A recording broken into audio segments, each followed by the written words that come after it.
কথায় কথায় সবার সামনে ছোট করে দেয় যে সে তোমার বন্ধু নয়। বিপদের সময়ও যে তোমার হাত ছেড়ে দিয়ে চলে যেতে পারে সে তোমার বন্ধু নয়।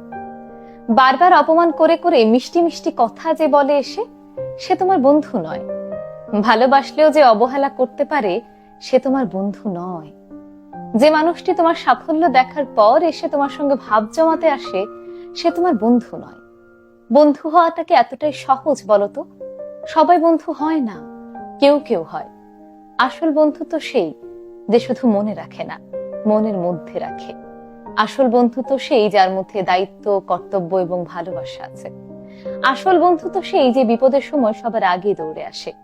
আসল বন্ধু তো সেই যে শুধু পাশে আছি বলে না, বরং পাশে থাকার জন্যই থাকে। প্রকৃত বন্ধু তো সেই যার সঙ্গে মতবিরোধ থাকলেও মনের কখনো বিরোধ হয় না। এমন একটি বন্ধু পাওয়া সত্যি সৌভাগ্যের, যাকে ভরসা করা যায়।